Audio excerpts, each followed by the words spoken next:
Irma Francis, and welcome to Soul Talks.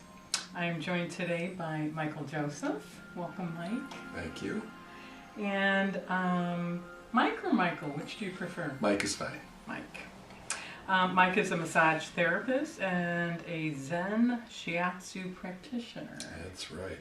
And much, much more, but we're going to focus a little bit on your work and hopefully also share just about on a personal level who you are, on a being level who you are. Okay. So, what can you tell me about the Shiatsu, the Zen Shiatsu? How does Zen Shiatsu differ than Shiatsu, or is there a difference? I'm not sure. Seriously, in my program, we never really got too much into what the Zen part was, but my guess is that it has to do with mindfulness, becoming an empty vessel. We talk frequently about the merging of energies, for lack of a better term, becoming one, which is essentially what goes on, trusting your instincts, being very present with that person. So all that kind of reminds me of meditation, being present, being clear, becoming a vessel. I mean, this is just, I'm ad-libbing now. Mm-hmm. Again, we never talk, oddly enough, in 2 years of the program, we never talked about the Zen component. But you yourself have, you know about Zen, and you've done meditation, and so just in your own words, and on a personal level, how do you integrate that Zen understanding into your practice? Pretty much by what I said. I do try to empty myself in preparation for a session, whether it's, including the drive up to see a client, in terms of really putting myself behind and allowing myself to listen and to tune in, to breathe with the client, to be totally present for them. That's the part that makes sense to me. Not to think in terms of clinical concepts, not to even to think too much of an approach, but let the moment unfolding guide me. What I find in each moment is an aha, maybe this, go here. So there's a lot of intuition. A lot of intuition, a lot of just trusting the moment. The more I can do that, the better the session is. Mm-hmm. So that part, I would say, kind of speaks to the Zen component. Mm-hmm. Moment to moment, being present. Don't get in your own way. Mm-hmm. Mm-hmm. So say, for example, someone came to you and they were experiencing a lot of arthritis, say in their neck, something like that. So through your studies, is that something you have an awareness of, or do you, like you said, you just go into that session and kind of allow the body to talk to you in a way? Well, both. I mean, there's a lot of preparation to this work, to do this work. The Zen part does come with after all the academics. That's the hard part to learn. But you need a theoretical understanding of the body, the physiology, and especially the Chinese medicine component, which speaks to arthritis, which has its own interpretation of arthritis according to certain imbalances by the 5 element associations. That's kind of the template by which Shiatsu has emerged as a practice. So there's a lot of understanding of how energy works, how it gets imbalanced, how it expresses itself when it gets imbalanced, and also what to do about it. So I do bring that to the session. I combine that with a real intuitive, I don't know if that's the right word, but a sensitivity to the here and now, what I'm feeling, what else I'm noticing. Don't come in with any preconceived notions, and let the body tell me what's going on. I'm not quite sure if I answered your question, Yeah. but it is a combination. Yeah, there is a lot of learning, a lot of book learning, always will be a lot of book learning, in addition to trusting what comes through what unfolds during the session. Yeah, well, intuition, meaning the inner teacher, it sounds like you would rely a lot on that inner teacher, besides all the book learning and education that you had to go through to become a practitioner. Right. That just as important is that inner teacher, that intuition when you're in a session with somebody. Absolutely. Yeah. Absolutely. I can't be rigid in concluding that arthritis means this. Yeah. Everybody who comes in with arthritis has their own personal story to tell about it and the reasons why they became arthritic. So I'm not going to even come from a vantage point of Chinese medicine and say, oh, this is what arthritis expresses in terms of imbalances, you know, with the 5 elements, the earth, fire, water, wood, metal. Right. So I'm not going to be rigid in any interpretation. So before you do a session, do you do any kind of dialogue Oh yeah. with your client? Do you call them clients or patients? Or nothing Client, at all? nothing at all. Yeah, I know. Customer doesn't work. Yeah. Client sounds more business. Patient sounds more medical. So none of those really speak to it. Human being works. Yeah. So do you have a we call it. dialogue with them? Oh yeah. Before, you do. Yeah. And if they become any regular client, I do start to take notes and to be a little more analytical and combine my intuition with the analysis and try to understand what's going on with them from an energetic standpoint, energetic, physiological standpoint. But yes, we talk, what's going on, when did you first manifest these symptoms, what else was going on in your life at the time. I do know somebody has very bad rheumatoid arthritis. It happens soon after childbirth, right? So that's significant, that tells me something. Turns out blood loss is a precursor to some forms of arthritis. Well, during birth, there's quite a bit of blood that's lost.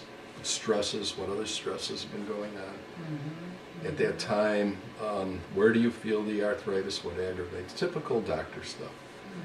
You know, what makes it feel better, where is it located, can you point specifically to it? Yeah, I'll be doing all that. Yeah. And during this dialogue, would you mind moving? Because I think I have this kind of... Is my head cut off? It might be. Oh God, I'll have to redo this. Yeah, no, we're fine, we're fine. So during this dialogue, do you, are you also paying attention to their body language, Yes. other things going on that would give you more clues as to what's causing their disease? We're always looking for what's under the covers because you cannot always get the complete picture through the verbal exchange. So we do look at things like quality of voice, how's it sounding, does it sound sad, does it sound loud, does it sound soft, does it sound, what certain qualities, not to get into all of them. Remember I had this lady, she always shouting, right? Always. Well, it turns out she's angry, and that tells me there's a liver imbalance because the liver is the seat of anger. So we're looking at that. We're looking at the coloring of the skin. We're looking at the feel of the skin. Is it hot, cold, dry? Bags under the eyes, and it may indicate dampness. Fluids aren't moving in the body. That would point me to certain organs. Acupuncture points or acupressure points. Shiatsu would call them tsubos. So we're looking at all that. The gait. The gait. How they're walking. How they're walking. And as odd as this sounds, even the smell. But yeah, certain smells convey certain imbalances, and that's a very powerful indicator. As curious as that sounds, the sound. So yeah, there's all sort of things that we're looking at other than the words. That's interesting because when you first started talking about what you're observing, I definitely notice in myself whatever is going on mentally, emotionally, physically, spiritually, a lot of times does show up. I can hear it in my voice. Yeah, oh yeah.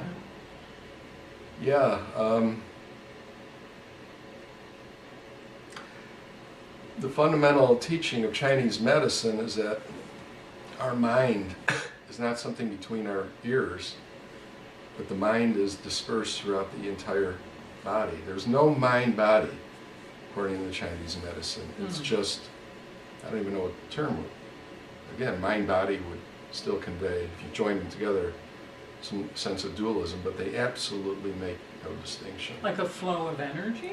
Yeah. Yeah. And where in that energy flow are the blocks that are causing the disease? Right. So our voice is the expression of our mind, our internal organs are an expression of our mind, our skin is the expression of our mind, our muscles, mind is integrated fully within our constitution. So something like singing, thinking of one quality of voice which we call singing, but somebody who kind of song sings like they talk like with a lot of inflections. Yeah. Well, that conveys the earth element, right? So, and then earth element, the associations of that is certain personality characteristics, and that conveys to me, well, there's sensitivity in the stomach and spleen and pancreas digestion. So that's all. That's interesting. Chinese medicine. Because I think I could be sometimes that singing. Yeah. Well, you're also then a very empathetic person, because that's characteristic of Earth. You care, sympathy, and if you are an Earth person, I'm not saying you are, but you worry a lot. that's the flip side. That's the bad side. But so I'm not quite sure how we got onto this, but our entire personality, our entire mind, what we call mind, is expressed throughout our entire body.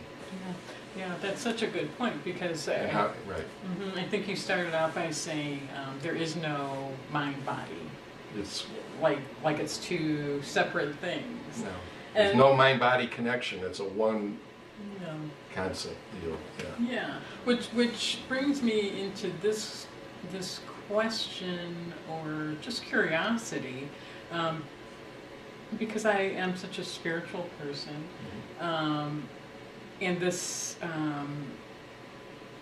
what you practice and what you help people with seems so spiritually connected to me, because the biggest part of how I would define spirituality is being connected and knowing that there is a main source from which everything else flows. And so it would seem to me in what you do that you are also somehow including that spiritual awareness in your practice. Well, this is a good time to really mention the underpinnings, the origins of Chinese medicine, which is, like, as far as I can tell, 5,000 years old, but it comes from Taoism, right? So Taoism, what is Taoism? It's It's the understanding of the laws of nature by the original Taoist who observed how life works, how the cosmos works, how things are interrelated, what's the laws that make things happen. Now, spirituality isn't something that exists aside from that. It incorporates all that. It's part of that. So when we talk about spirituality, well, what are the governing laws, the highest order of understanding of how things work in our relationship to both the environment and ourselves and each other? And then they came up with those laws, okay? Mm-hmm. Which, again, is represented in the 5-element associations that I spoke of earlier. Concept of yin and yang. But part of this is the understanding that, how do I bridge this to spirituality? Just the understanding that there's order and there's a system out there, and there's an intelligence for how things work. Is it more than just physiology or the biology or the mechanisms by which we know matter? To be honest, Chinese medicine and Taoism don't directly, from what I see, speak to the notion of God. But for me, I believe it's all a manifestation of what we call God. All these laws represent, God's laws. Mm-hmm. Okay. Mm-hmm. The part in Shiatsu that I would call spiritual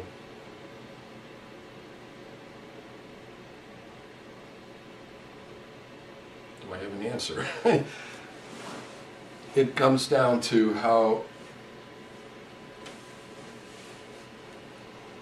do I put this? What's a spiritual? I think you kind of started out by saying, and I'm not sure your exact words, but that it's connected to Taoism and nature. Nature's a big part of it. And so, a question I would have is, where and how did we become separate from nature? Aren't we also nature? Well, okay. Okay, good. You got me back on track here. The same things, the same laws that govern nature,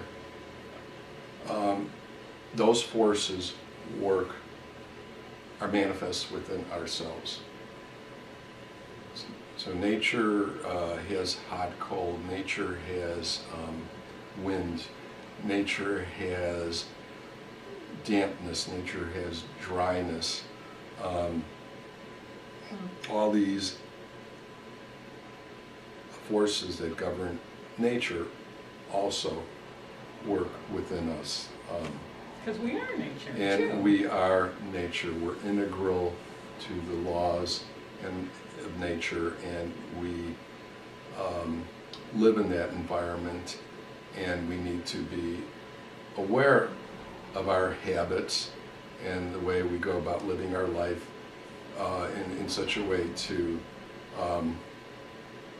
enhance, facilitate the relationship with those laws. For instance, it comes down to even the foods we eat. It comes down to how we conduct ourselves in winter, which we are in now. This is the water element, right?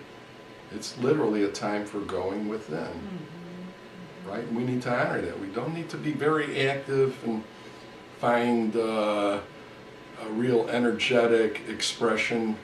We may find ourselves being more tired, sleeping more. It's common, but this is nature operating through us, right? Darkness, right? We need to embrace the darkness. It's dream time. These are all the elements of water. So what we see in nature now is working through us, and we need to understand that, respect it, and work with it. That's Work with it rather than these against it. right, because these forces, these forces and properties that we currently find by season in nature are also manifest within ourselves. Is that spiritual? I think so, Oh, because yeah. it speaks to our relationship to the greater, to something greater. Absolutely spiritual. And a big point to make, I think, is that we're working with those laws rather than against those laws of nature, because when we work against the laws of nature, that's a big part of, I'm guessing, what causes Absolutely. disease. What causes the energy, the chi in our body not to flow the way it should. It becomes stuck, it becomes deficient, and then we suffer. Yeah. Right. It comes down to even wintertime, the foods we should eat, the colors that we should maybe want to dress in or bring into our environment, the blues, the blacks, the rooted vegetables. Rooted vegetables are good in the wintertime. Yeah.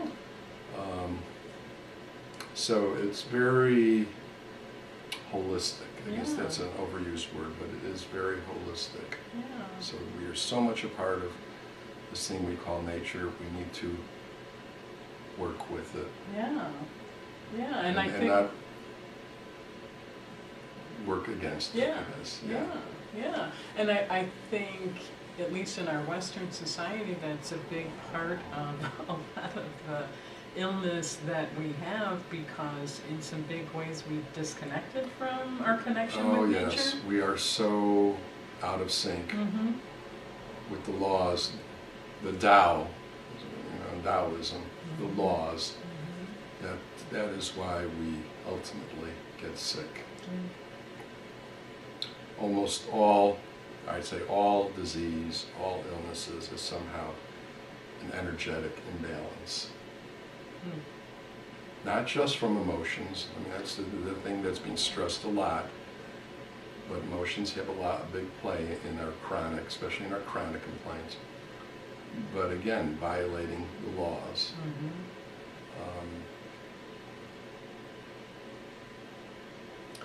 In Shiatsu, the session, the goal of which is to bring you back into balance.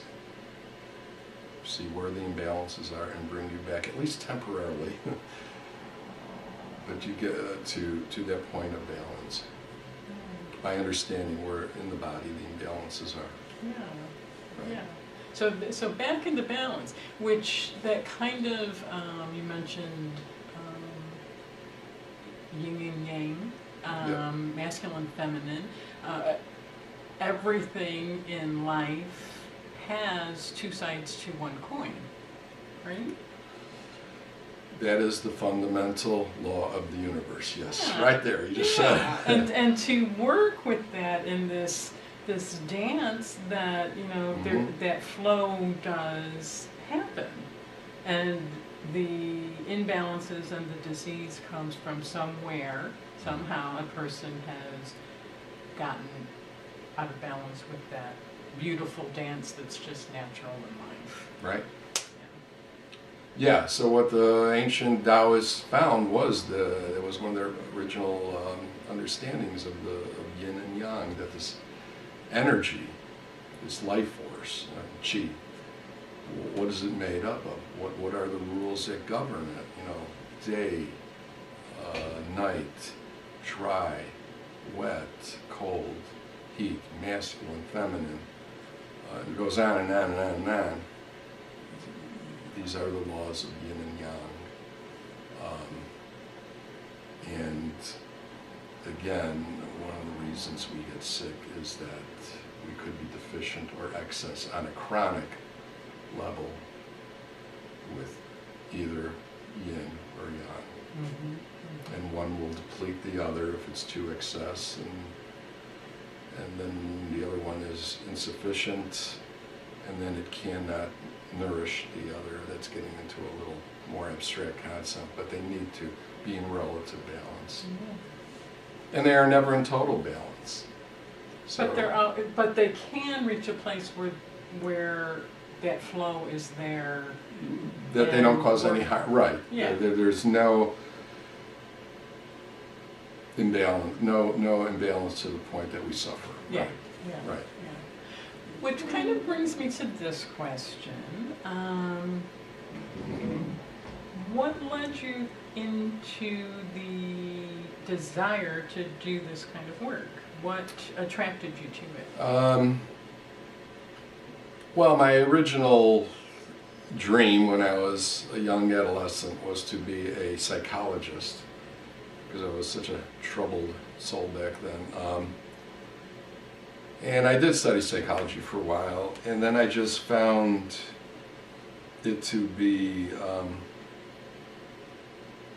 a bit empty, not having the answers that I was looking for. It was good. I mean, I don't want to.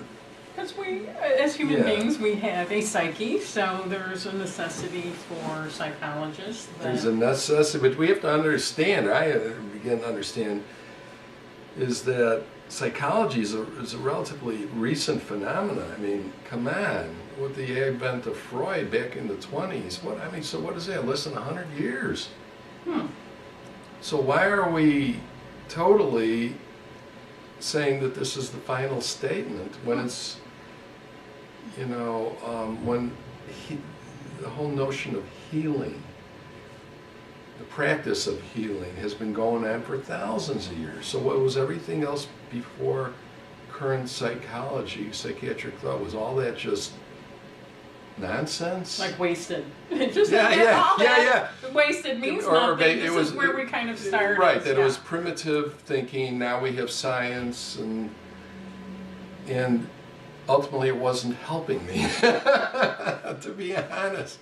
I mean, It's such a good point that you're making. Yeah. When in our history did psychology come into the forefront? Yes, and be why the standard. Is it, yeah, and kind of in that coming to the forefront, dismissing everything that came before it. As we look to Western types of understandings, the scientific models, the medical model, psychology is an outgrowth of the medical model, and it has to be an observable, repeatable phenomenon, all that other stuff. And a lot of that stuff is, I hate to say it, but geared towards a lot of money-making. Yes, it's an industry. An industry, yeah. Right, I mean it is, and that also made me quite skeptical of it, that to get the help you need from that institution, you either have to have very good insurance or have a lot of money, frankly. And I thought, this is not right. Where else do you go for healing? So I did the rounds and got into a bunch of different things, and I wanted something that wasn't quite so verbal. Everything is healing is all a matter of how we talk and exchange communication between the one and the other, and there's got to be, it seems so limited to me.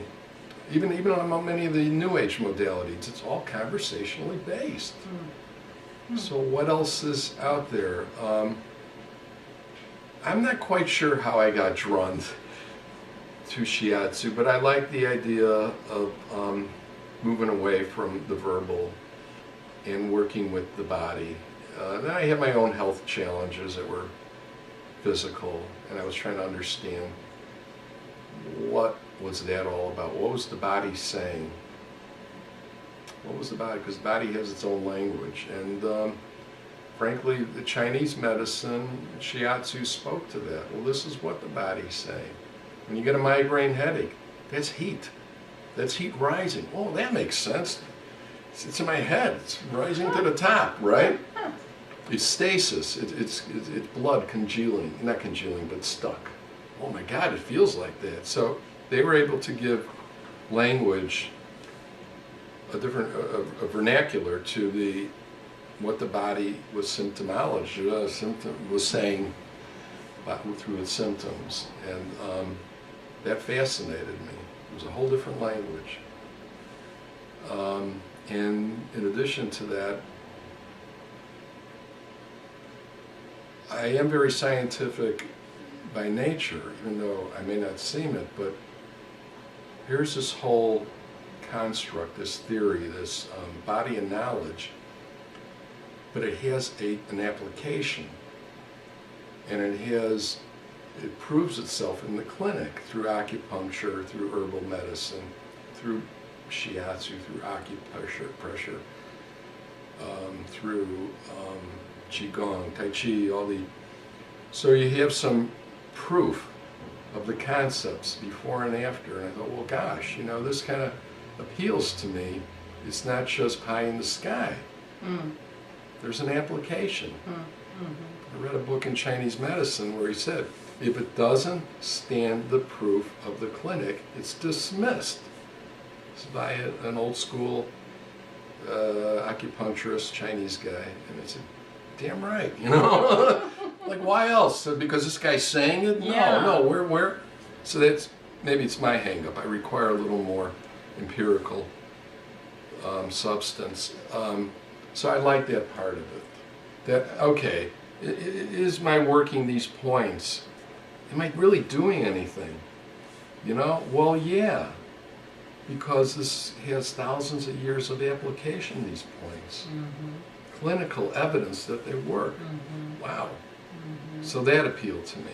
Kind of like, that appealed to me. I think somewhere in here it's compared to, some call Shiatsu also assisted yoga. Okay. Right? And yoga is a science as well. It is. It's, I'm not, but again, okay, so that's the, that originated more on the Hindu, I'm trying to think of the word. But okay, that body of knowledge came from their understanding, again, of how energy manifests through the body and putting you through a series of movements to help free up that energy. I never really could understand yoga. Why were people getting in these strange positions until I began to understand Chinese medicine Shiatsu? They're working with the qi. They're releasing the qi by putting themselves in these positions that help break up the congestion and bring you back into balance and health. And health. So yeah, we do a lot in Shiatsu with putting the receiver. So the word I was looking for before, not the client, not the customer, the receiver. And I'm the giver. In yoga types of positions to help restore energetic balance by freeing up anything that's holding that energy from moving. So we have a lot of stretching, a lot of positioning, and when I put somebody in a yoga-like position, I may also be working on points to further encourage it. I'll be working maybe with visualization too. My intent, how do I see that energy flowing through the body? I'm just starting to work with that. Our teachers, some of our teachers would encourage that. Aren't you a Reiki master as well? I am, but I don't actively practice Reiki. Not that you're saying it out loud, but isn't that something that you kind of just carry with you once you know it? Yes. Okay. Yeah. Okay, so Reiki is Japanese. Hey, great, Shiatsu is Japanese, but it's based on the same understandings of energy, qi. And that we also can work the energy with our intention, with our visualization. So yeah, the Reiki sessions that I would do a lot of visualization. So when I asked you the question, what attracted you to doing this kind of work, what I heard you saying, and correct me if I'm wrong, you said you start talking about psychology and kind of all coming from the head, and what I kind of heard you saying is a lot of what's offered in the Western world is, in a lot of ways, ego-based? Kind of. Well, I don't know if I would put it ego. One of the, I'll mention him because I'm doing a plug for this guy because I just think he's one of my favorite teachers. Bradford Keeney. He's a psychologist, headed up doctoral programs, wrote a ton of books, and then just said, "This is not right." And he found himself studying with the indigenous healers around the world, and he's written a lot of books about that, and he conducts workshops. But he said the problem with practitioners now, with the psychology and the medical doctors, is they forgot their elders. Like, why have we not really listened to what certain folks have been saying for eons? Why are we just totally convinced that doesn't have any validity in today's day and time? And that really resonated with me, because these people were healing each other, really healing each other without the medicines and without psychology. And what are they doing? A lot of what they're doing is energy work. We need to respect that and to go back and hear what they're saying. Yeah. So that's what drew me to it. The other part about it is that, my goodness, in today's day and time, we don't get touched. And we know that touch feels good.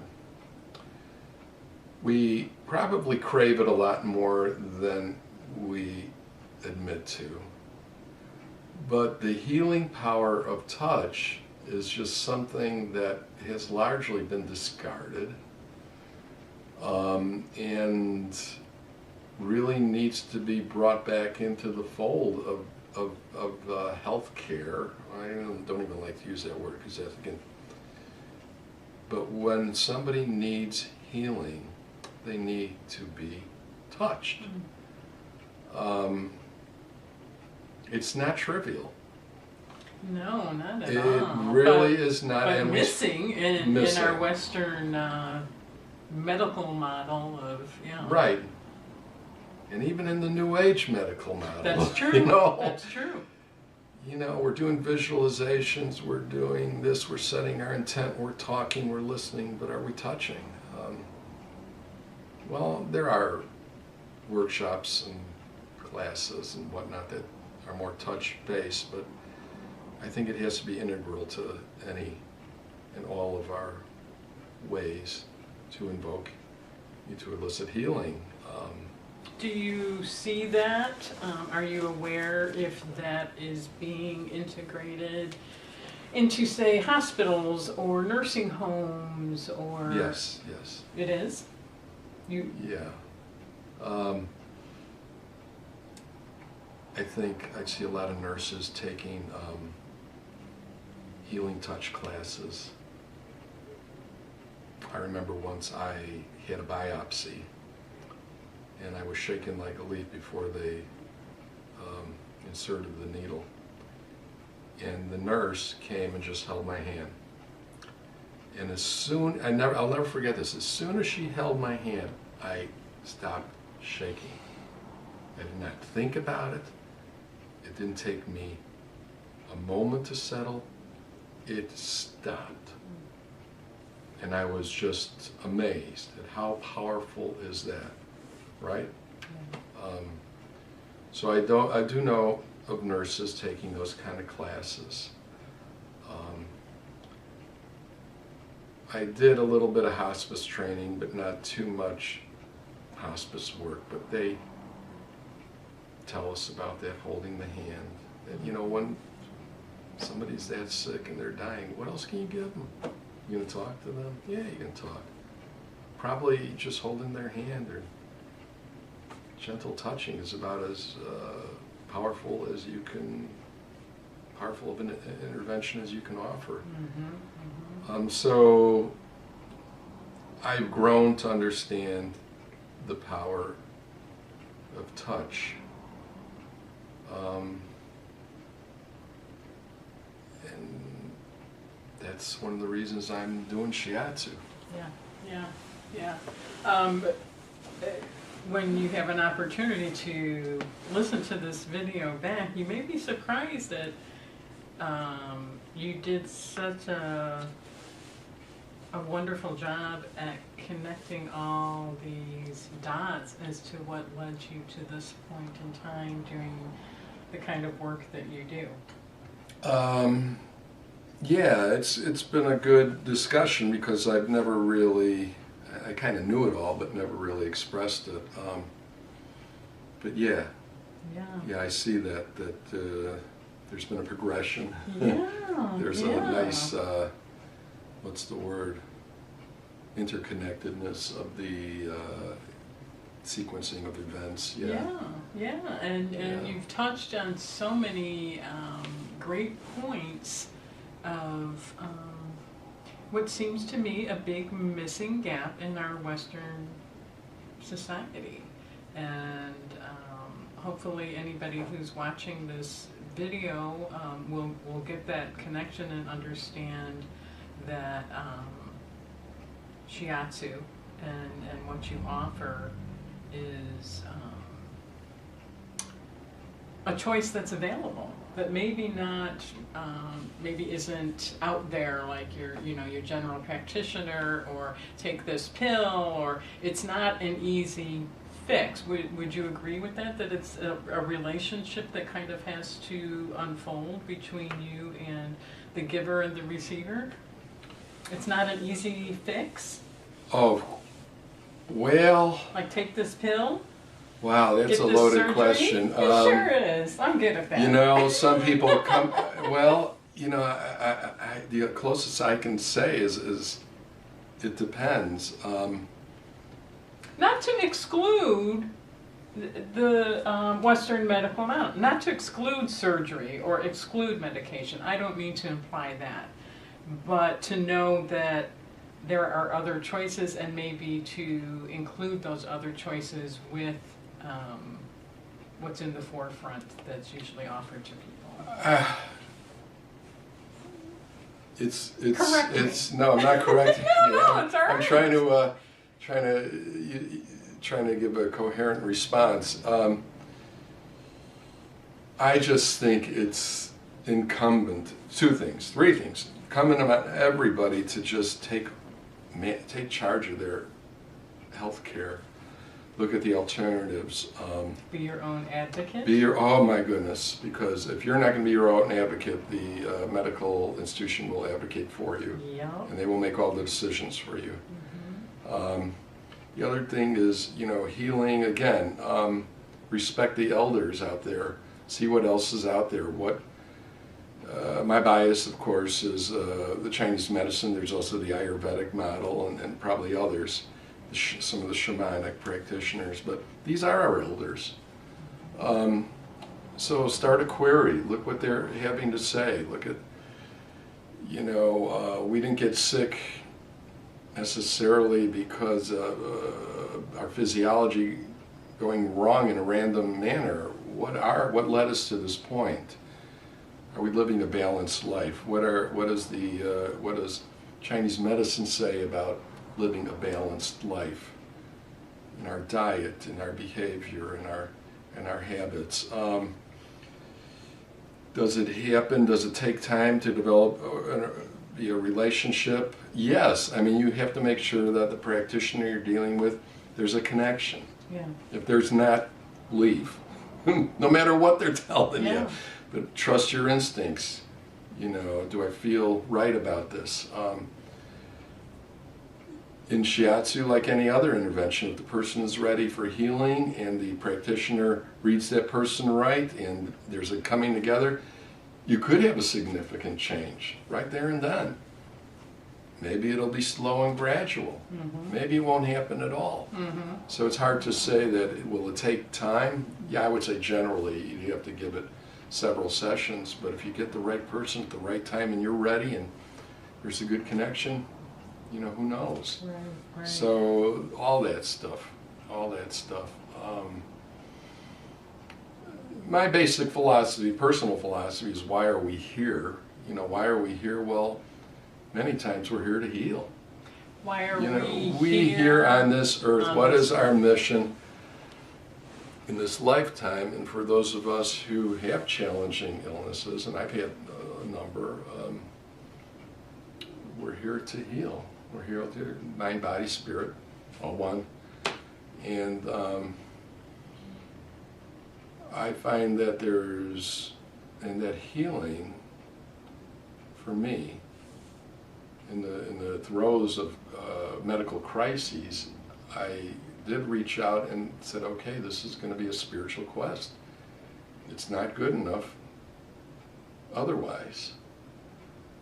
You mean your life journey is going to be a yes, I mean, my physical body, it has to, there has to be the spiritual component of it. And what does that mean? I mean, I stumbled on that a little earlier, but the relationship to yourself, relationship to your relationships, and the relationship to the greater whole, that has to be part of the healing quest. If especially, well, talking about if you're sick, which most of us are not totally well, you know. But yeah, that has to be brought into the fold, in my opinion. Yeah, to look at life as that spiritual quest, kind of a holistic viewpoint that, and I speak of the Western society because that's what I grew up in and that's what I know. Sure. The value system and the focus of that has been pretty cemented in this conditioning of consumerism and obtaining a whole lot of stuff and Right. materialism, and you know, the value system itself, just from my observation, is off balance. Oh, yeah. Big time. And then when we get sick, it's just because our biology went bad. Laws of physics. Yeah. More materialism. Yeah. Right. So materialism extends right into our disease model and the model of health, which is, there is not much of a model there, it's just the absence of disease. And what we value as a society. That is, in my observation, is pretty off balance and could make somebody sick. So to find someone like you who is offering this kind of work, it's becoming more and more available, but it can be sometimes like finding a needle in a haystack because of what's really valued and kind of pushed to that forefront. So, you know, as we said, to become your own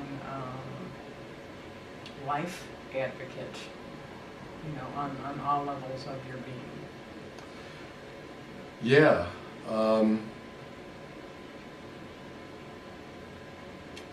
Nobody's going to come along and do it for us. And so far, optimizing our health, healing any kind of imbalances, it really starts with going inside. It starts with studying our self-study. It starts with a real desire to reconnect with ourselves in a different manner, relating to ourselves different manner, relating to spirit in a different manner, or start if it's never been done. And I don't know, I don't think there's any more ands. You know, just as much as we can study and, you know, the universe and as far as it could expand and how we study the external expansion of the universe, if we turn that around and go into our inner universe, which is there as well, it's just as wide and just as expansive as what we call the external universe. So it seems to me that, as you said, that's a great place to start, to understand that you have an inner universe. We have an inner universe, and once again, Taoism would say, Chinese medicine was saying that other universe is circulating within you. So you might as well start. You might as well start with yourself, because we're just an expression of the same energetic substrate, the chi, that we see in the universe, this life force. It's all working through us, right? So when we're looking at a star, it's a continuum. As Carl Sagan used to say, we are star stuff. Absolutely. When we look at a star, we're looking at us. He's right. He's right. We don't quite operate out of that understanding, but that is the case. That's our mission, to get back to that kind of understanding, that kind of relating. To get back to what's natural. What's natural. And somehow we disconnected from that, but I think we're finding our way back. And thanks to people like yourself who... You're kind. It's true. It's true. Who have the courage to step out at no matter what part in our life, and a lot of us are doing it in middle age and beyond. We're stepping out and we're making changes, and we're being that change we want to see in the world. Okay, well, where we are in our age, which is middle age. It's the metal, but it's the metal phase according to the 5 elements. And what metal means is extracting the essence from Earth. Earth is the great mother. Earth is the great nourisher. Earth is the abundance. But now we're refining the process, and our value systems are becoming more gelled. We're just taking the essentials, and we're discarding all the rest. So that's what came to my mind. I keep relying on the 5 elements because it speaks so beautifully to our lives. I didn't realize that at different ages there's an element that's kind of connected to that. Yeah, there's a growth cycle in the 5 elements. The next element is back to water, which is our demise. I shouldn't say it like that, but it's coming back to the point of creation, to the source, which is water.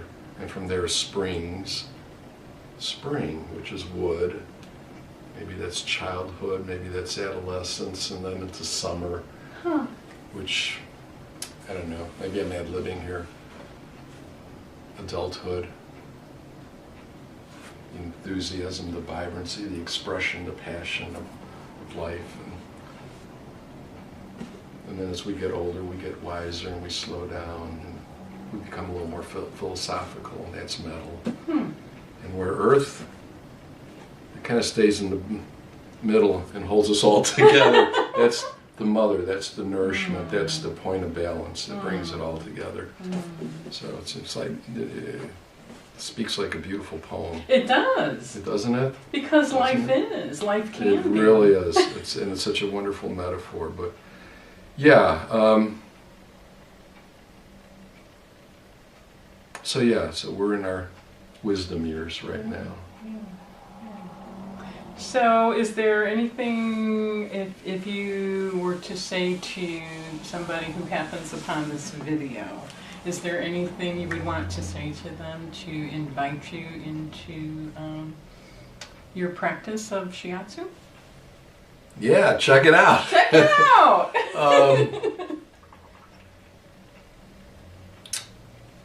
It's a beautiful practice. It's a beautiful practice. Sometimes when I'm doing it, I'm just like, I feel, wow, what a gift this is. To be able to do this and be able to share in this. And I get as much out of giving it as receivers get out of receiving it. But check out, in general, just check out some of these other healing modalities. Massage is good. This is something different. And I would just encourage you to explore it. I have to do it. Yes, of course. ShiatsuEnergetics.com. Michael Joseph, if you want to find a little bit more about it. Or go to YouTube and just type in Zen Shiatsu and see what some sessions look like. I think you'll be you'll be impressed. And all age groups are welcome. There's no All limitations. age groups are welcome. No limitations. I've had all different clients with all different kind of limitations. So I just customized the session per their requirements. Thank you, Mike. This Oh, has been thank you, wonderful. Irma. It's been a good conversation. Touch. Okay, touch. Touch is good.